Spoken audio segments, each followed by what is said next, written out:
Hi, this is Paula Gloria, and this is called Farther Down the Rabbit Hole. On my show today, I'm really happy because when I came down to the Public Access Studios, I was delighted to find a great gift from the Divine Mother, which is three beautiful New Yorkers, three little girls who are going to show us the physical expression and joy in dance of the Divine Mother. So do you want to show your acrobatics now? Sure. We're on camera. We're rolling. Ready? Yes. Here we go. 2, 3.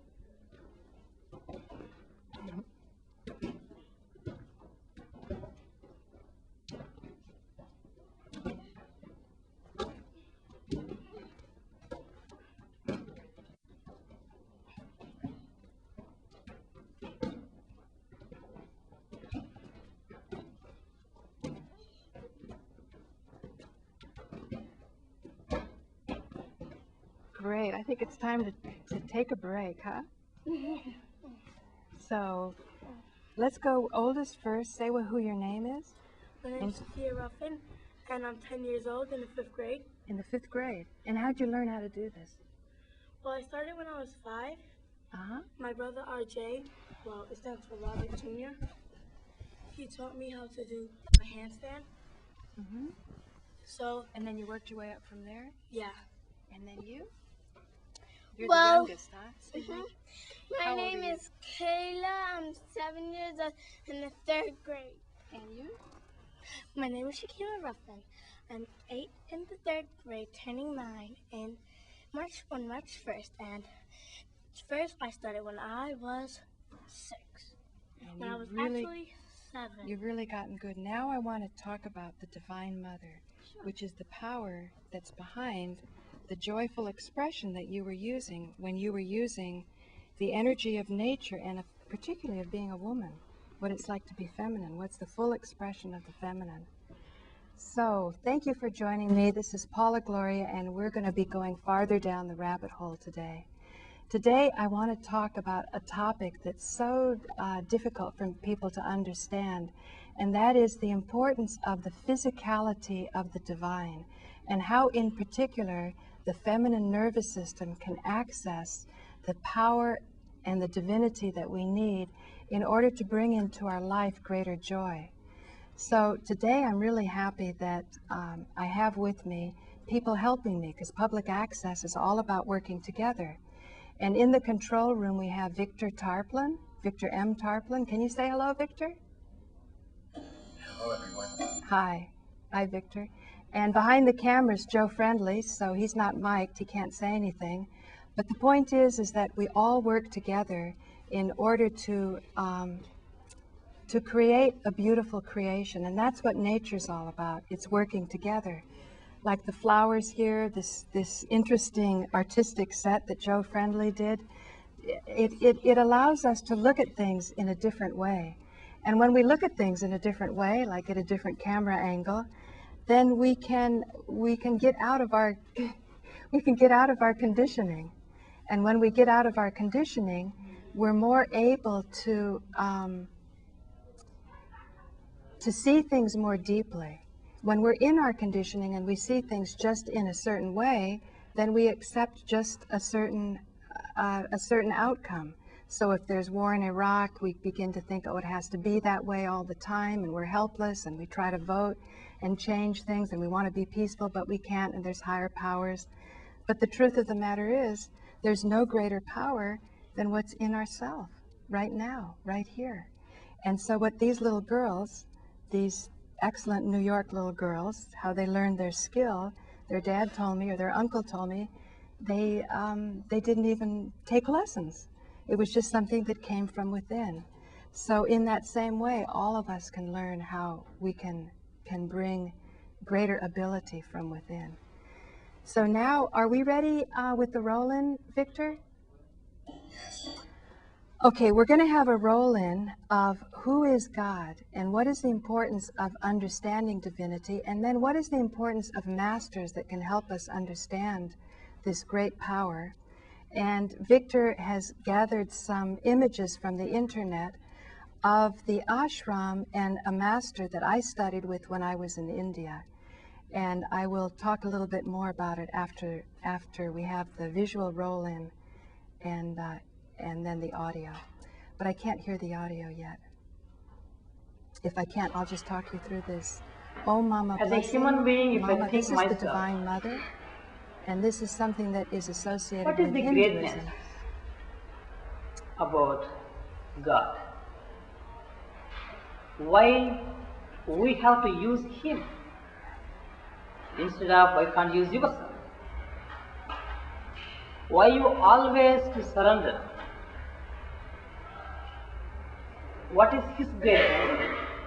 What is our ungreatness? If we sing in the universe, thinking very deeply, taking in Indian tradition,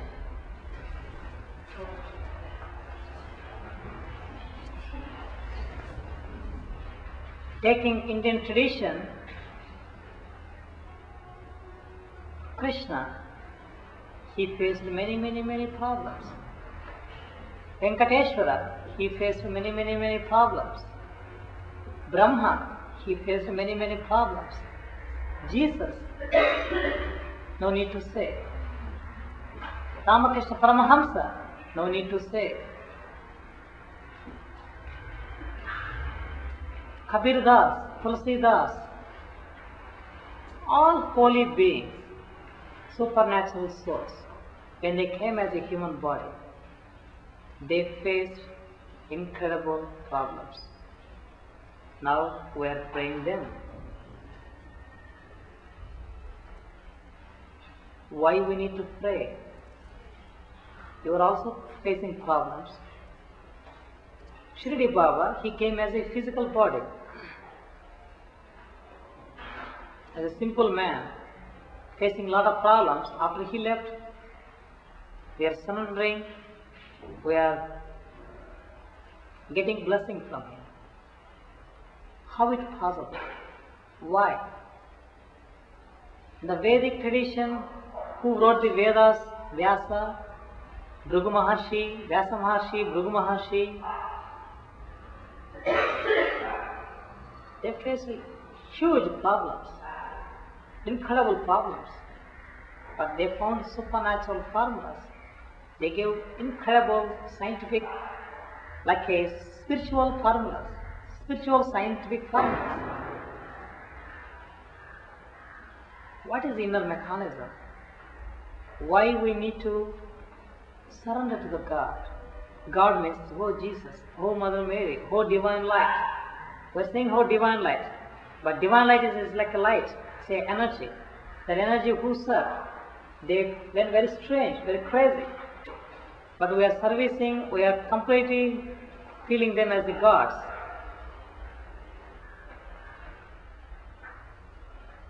What is the inner deepest truth is there? Why the holy beings, the holy saints, holy souls, cheating the universe? If the God means no chance, he can't get suffers. If he getting suffers means he is a God or he is a man. As a man to man, why you need to offering your praise? Jesus, he came as a human being. 50% of people, they don't like him. 50% of people, they love him. Finally, they crucified him. It means the Shirdi Baba, the Ramakrishna Paramahamsa, the holy saints, they are cheating the people, saying themselves, we are so great and we are so great. Where is the big turning point? Their energy hooking the people. Is there love? Are there power? Are there meditation capacity? Are there healing capability? They have huge energy that can suck your pain out. What is deep mechanism is there if you took as a holy soul? Take an example. Take Shirdi Baba. He faced incredible problems, even though he is a God. Why? No doubt he is a God. But he faced many, many problems. No chance, according as a human being, if I think like naturally, Baba is a God. Why he is facing a problems? Natural doubt. If I create a doubt, completely I go crazy. I can't believe anything in the universe. When it's possible, when you see something, practically your eyes, some miracle, some direct experience, no indirect, direct experience. In Shirdi Baba life, very few students of his entire life were devotees. Why is like that? He avoided many, many people. Only he picked up very few people who really he seen. Through them he can work very powerful. Then, who got their open heart to suck the God energy? How I said, like that. Then he choose. Then he showed few miracles to them. When you show the person supernatural things, something different, new, a normal person, what he's supposed to do, he does little above that. If you do little above that, it means no doubt he is greater than you. He is connecting to the something, to the energy. You have to surrender to him. You understand? You have to surrender to him. Suppose Philip, Paula, Manya came, 3 persons. Just the two girls, they think, oh, Swami is so pretty, so handsome. Swami dress is so good. Philip came, oh, who is this guy? What is his greatness? Really, I want to know the God. Really, I want to experience his power. I want to suck. I want to taste it. We can stop it now. The 2 girls, they have Okay. Let me have you sit there. Now, what this was explaining, what did you feel when you heard that voice? Something like where there's people out there that help others when they need help. There's people out there that help others when we need help. Yeah. Right.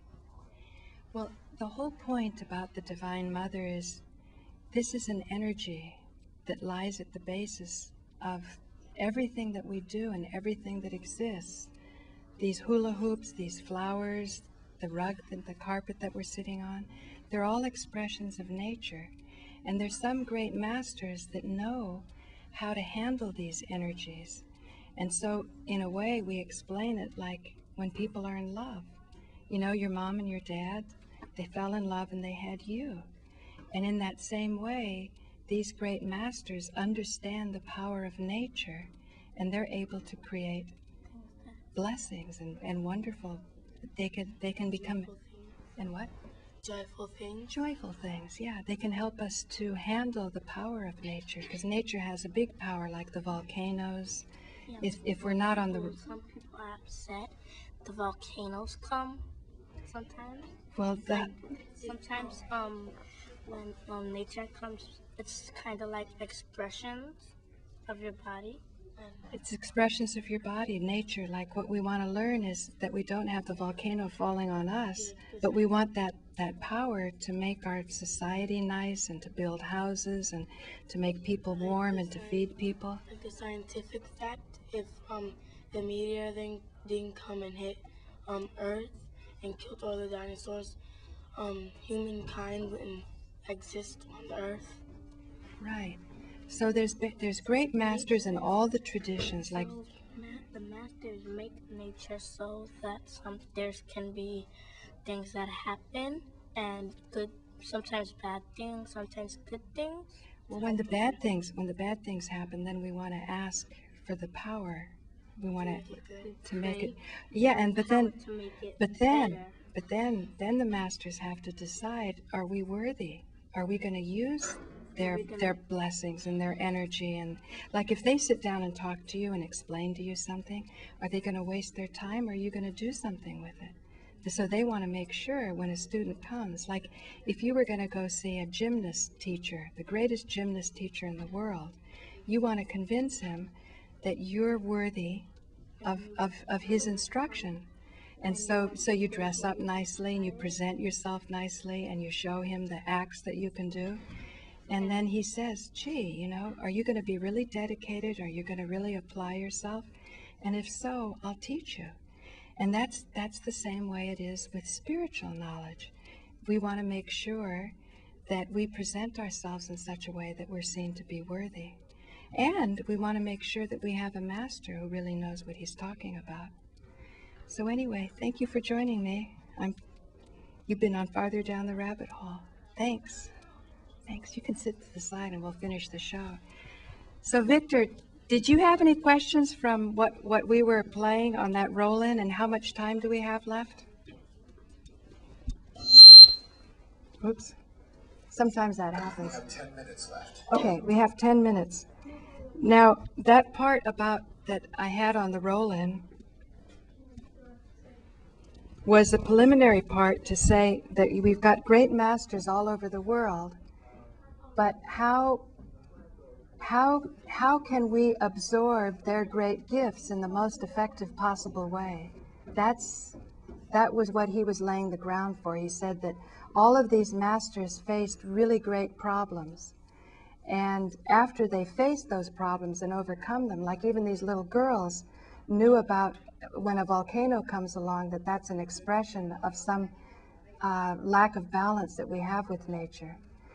So I don't know if you're inspired to ask more, but one thing I'll say is when you were doing those roll-ins that you got from the internet, the one of the triangles going up and down is the Sri Chakra, and Sri Sai Kaleshwara Swami in his ashram explains how the Sri Chakra is the yantra. Yeah, great, thanks for getting that.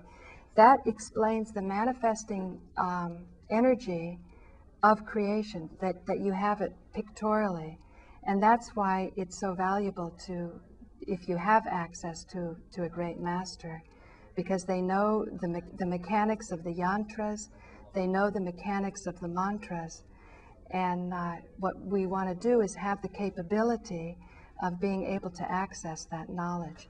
And if we can do that, like for those who followed my show, I have a great emphasis on nonviolent communication. And nonviolent communication means non-authority-based communication. And it's communication that you can make by making your feelings and your needs known, so that if there's a power that's greater than you, it doesn't matter. If you can express your feelings and your needs and create connections of empathy, you're more likely to get those needs met than by your willpower or your force. So my thought is that Frank Craven and I in the past have done shows, very controversial shows, about sex slavery in the White House and some really horrific problems. Of course, we all know in public access, and our hearts are quite broken over the fact of the World Trade Center, because there's never been a formal investigation and so on. And oftentimes we can feel powerless. And like I was trying to tell these little girls, they're coming into life, they have these fresh young bodies. With wisdom and knowledge, they can learn how to access all of the power of the Divine Mother, and so that they can have the ability to bless their families, to bless their communities, and the communities can then live life more successfully. And you need to have power to live your life more beautifully, and you need to have power in your communication. And when you're able to express yourself, what your feelings and your needs are, it doesn't matter that your power is lesser than someone else's power if they can connect with what it is that you're wanting. And if they can connect with what it is you're wanting, then those connections of empathy not the authority and the force and the willpower, is what's going to allow your needs to be met.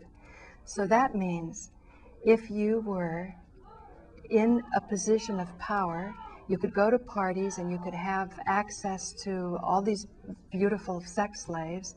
Wouldn't you rather know that that person is with you not because they're mind controlled, but that person's with you because they want to be with you, because they understand and they have empathy with what it is that you want. And so it's not just a matter of inducing your will over theirs. So there's this whole area of reptilians, that there's some people that are so powerful. There's this knowledge going around that they're not even human. And I think we have to be careful that this dehumanizing effect can make us feel that we can't connect. But I'm thinking that the principles of nonviolent communication can be made more universal, so that even in the case, I mean, what we say is that we don't want to dehumanize people. The Jews were put in the concentration camps in World War II, not overnight. It was a process that took time, and the process involved dehumanizing. And the dehumanization process, as it continued, eventually people were seen as only useful for being in slave camps. And there's a whole nother topic about the way we treat animals, and that's something that has to be taken into account. But what we want to understand is how we can live in balance, just like these little girls were jumping around. You know, one didn't want to be too close to the other, otherwise they would knock one over. We want to be able to fully use our expression, express our joy, dance in such a way that we're not going to knock off somebody else. And I think with labels, we have to be a little careful. But even in the case of, if there were aliens and people from other parts of the universe, we still should be able to break down communication into universal principles. And even though the word dehumanize, we think should only be used for humans, we should be able to use those principles throughout, so that we should be able to connect with anyone, no matter how dastardly or diabolical or ill-willed they may seem. We should not lose heart that we can't have our needs understood, and we should never give up in trying to express what our needs are, and to have faith that we can call upon powers greater than we have now, simply because we do have that power within, that complete divinity within.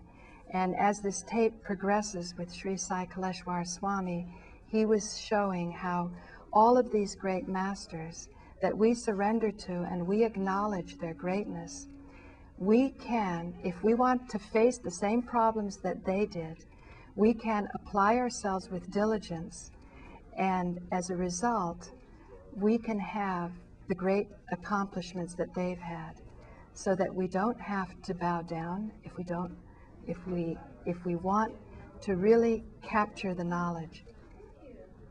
So I see that we have a roll-in right now, and this roll-in is of a tape about Ayurveda, and this is an Ayurvedic doctor, and he's putting his pulse on her wrist, and he is listening to that pulse very thoughtfully.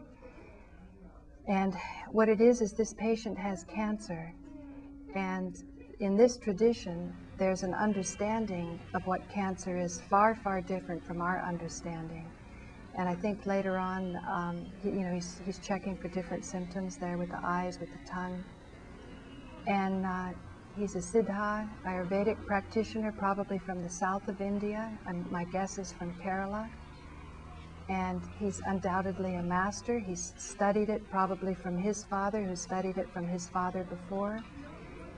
And I'm not sure if we're going to have enough time on this show, but he is going to say that there are 28 different symptoms and different possibilities for treating cancer, and that this woman who had it, she would be cured. And so this is something that in our model, our fast-paced medical system, that's looking for quick universal cures, like one medicine that will work for everyone, usually gets us into a place where it works for hardly anyone in certain cases like cancer, because chemotherapy and radiation are very, very aggressive therapies, and it reflects a very limited knowledge of understanding the balance of nature.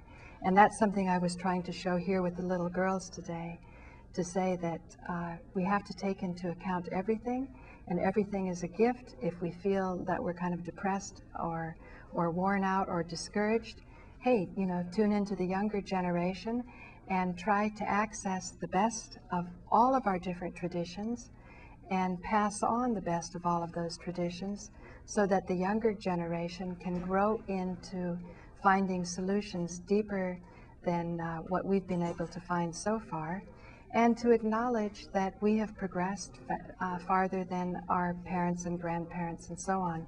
Even though things may seem to be bumpy and rocky, we can go deeply into it, understand it better, assimilate it, and come into new realities. Do I have 3 minutes? I have 3 minutes left. Okay. 2 minutes left. I have 2 minutes left.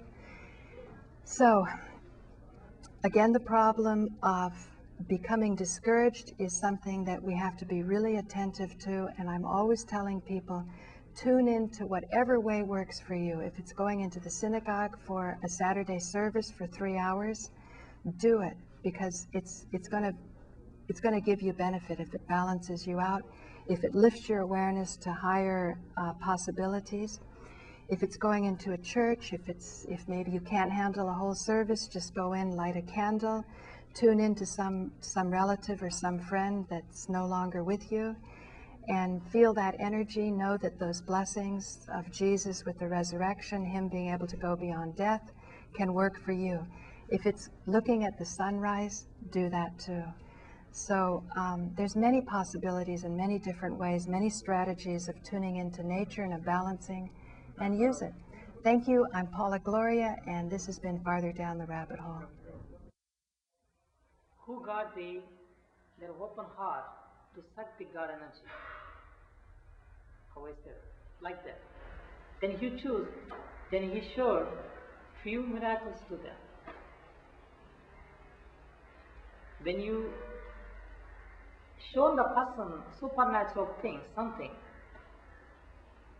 different, new, a normal person, what he's supposed to do, he does little above that. If you do little above that, it means no doubt he is greater than you. He is connecting to the something, to the energy.